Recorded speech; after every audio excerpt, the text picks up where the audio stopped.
Hello again, my DIY loving friends. I'm Sarah, and this is Medicated Housewife DIY, where crafting and mental health come together. Today, we're transforming Dollar Tree treasures into high-end decor that'll make your holiday season sparkle. Using some Dollar Tree wood and tumbling tower blocks. Who knew a little block could bring so much holiday cheer? We did, of course. So what are we waiting for? Let's go elevate your holiday decor game without breaking the bank together. For this DIY, I'm using a total of 110 tumbling tower blocks from Dollar Tree, so keep that number in mind. It's 110 total blocks. I'm making 4 rows of blocks in graduating sizes. As you can see here, I'm using super glue wood glue, also from Dollar Tree, and each row of blocks has 3 blocks sandwiched on top of each other. And there are 2 stacks of the sandwiched blocks that are attached together side by side. So in groups of 6, there's 3 sandwiched against another 3, and hopefully that makes sense to you. This first row is made of 2 of these groups of 6, so 12 blocks, all glued together in stacks of 3.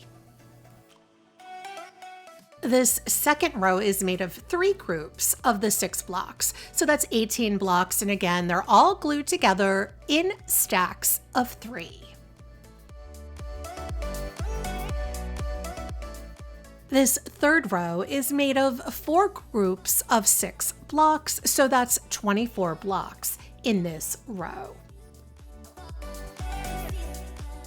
And then the 4th row is made of 5 groups of 6 blocks, so that's 30 blocks for that 4th row. And we've now used 84 of our 110 block total to create these 4 thick block rows. Next, I'm making the legs for my long rows of blocks. I'm going to make individual sets of 6 blocks, just like the ones that we made for the rows, using 2 sets of 3 sandwiched blocks glued together, as you see right here. And again, I'm going to make 3 of these single 6 block set legs.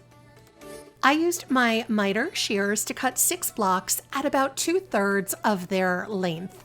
And then I sand the cut ends to smooth them just a little bit, and I glued those 6 together to create one shorter leg like the other 3, which I will add to one of my full 6 block set legs to make it slightly taller. I used some Minwax wood filler to fill in the large crack between my 6 block leg and the shorter trimmed 6 block leg to make it look a little bit better, and then I set it aside to dry before sanding it. On my third 6 block leg, I glued 2 cut blocks on the top of the leg just to give it some height, but not as much height as I had with the leg that had the wood filler and the additional cut 6 block set on top. Next, I mixed equal parts hot water with some cheap instant coffee until the coffee fully dissolved, and I'm going to use the coffee to stain all the wood block pieces of the project, starting with all 4 of the long rows and then the 3 block legs that I've created. I do about 2 coats of coffee stain on each piece to get a nice warm brown tone with plenty of wood grain coming through. While the coffee stain is drying, I've got these 4 short utility candles. I've taped them up about an inch or so from the bottom using some blue painter's tape.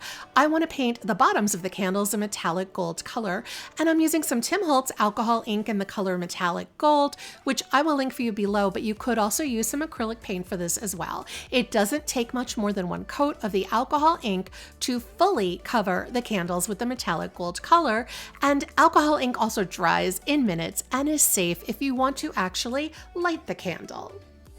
To begin assembling my candelabra, I start by attaching the single 6 block leg on its side to the end of the row with the 3 sets of 6 blocks.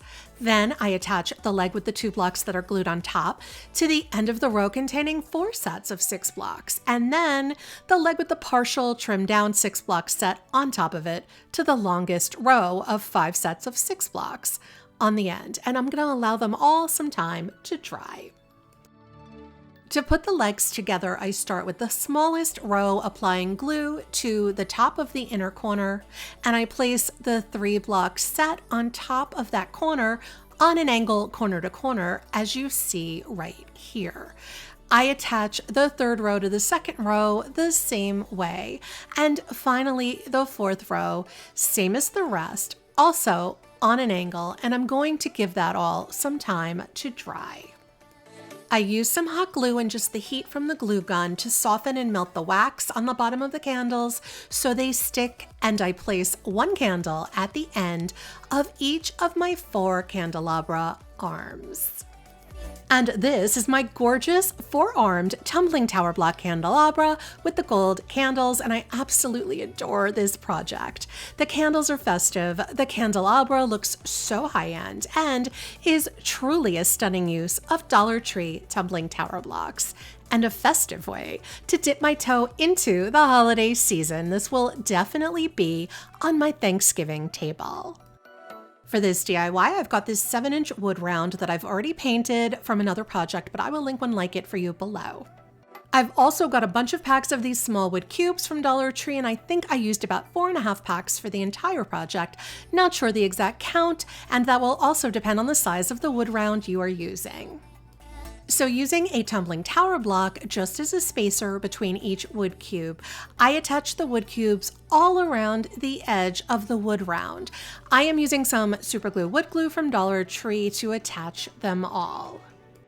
Then I add a second row of cubes on top of the first row, all placed in the space between each of the cubes in the first row, as you see me doing here. Also, going all the way around the entire edge of the wood round with this second row. I do the third row the exact same way as I did the second row. And the fourth row is also the same as the second and the third row, going all the way around. Then starting on my 5th row, I'm going to add the cubes only going halfway around that wood round.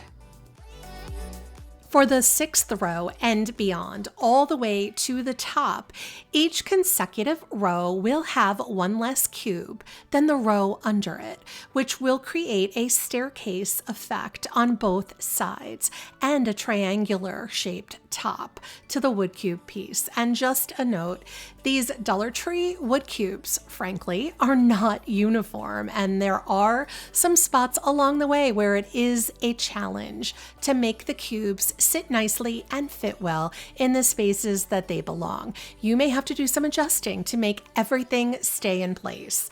I just did my best, but some spots look less than perfect, and I'm okay with it. I'm using a mixture of equal parts hot water and instant coffee to coffee stain the entire wood cube piece, painting the entire piece, the outside, the inside, and all the sides and little nooks and crannies in between the cubes until the whole piece is covered with the coffee stain and has a nice warm brown tone with plenty of wood grain showing through.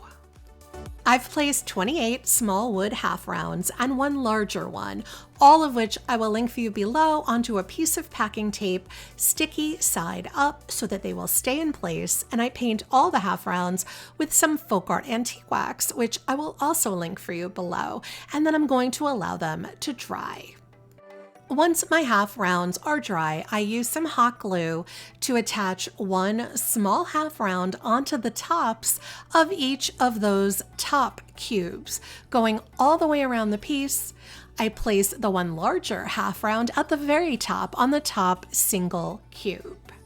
And this is my wood cube candle holder slash lamp slash plant holder, but personally, my favorite way to use this piece is as a lamp or lantern with some greenery and a Dollar Tree push light placed at the bottom. It looks so cool in a dark room with the light coming through the cubes. Just a truly unique piece of high-end wood decor, perfect for a centerpiece at anyone's holiday table. For this DIY, I've got 2 of these wood planks that come in a pack from Dollar Tree, and I'm using 3 wood craft sticks on the back to hold 2 of these planks together securely. I have these 2 plastic reindeer figurines I got on Amazon in a pack of 4, which I will link for you below, but you can get these other reindeer figurines at Dollar Tree to use instead if you prefer. The Amazon reindeer do have this little greenery collar on them, which I'm going to remove for our purposes, but I will be reusing them later. I'm using some faux gras antique wax, and I'm painting both reindeer with the wax all over, except for the antlers, which I'll paint later, and I'm using a dry paper towel to wipe off the excess wax. I paint the two wood planks on both sides using some strong instant coffee as a stain. I'm using some apple barrel matte black paint on the reindeer eyes and the nose and then on the hooves, and I do this on both reindeer. Then I also paint the antlers on both reindeer with that same matte black paint. I grab a dry chip brush and lightly distress paint some of that same matte black paint onto the body of both reindeer, giving them both just a little bit more dimension. I'm using some hot glue to attach both reindeer facing opposite directions onto my two wood plaques. I had some Dollar Tree greenery lying around, so I wrapped that around the outside of the wood plaque base, securing it in place with some hot glue. Then I grabbed those greenery cuffs I had cut off the reindeer earlier, and I attached those to the wood plaques to accessorize and add some festive cheer. I also added some Dollar Tree holiday berries and some mini pine cones I had in my stash, also just to add even more holiday vibes. And this is my festive reindeer centerpiece. I love a touch of rustic with my reindeer and with my holiday decor. And I feel like this centerpiece gives me just that. It's beginning to look a lot like Christmas as we ease into the holiday season. Thanks for joining me on this crafting journey. I hope you're feeling inspired to turn those Dollar Tree finds into high-end holiday masterpieces. If you loved these DIYs, don't forget to hit that like button and subscribe to Medicated Housewife DIYs for more budget-friendly decor magic. Let me know in the comments which DIY was your favorite and why. You know I love hearing from all of you. Until next time, remember that together we're making the world a more beautiful place, one DIY at a time.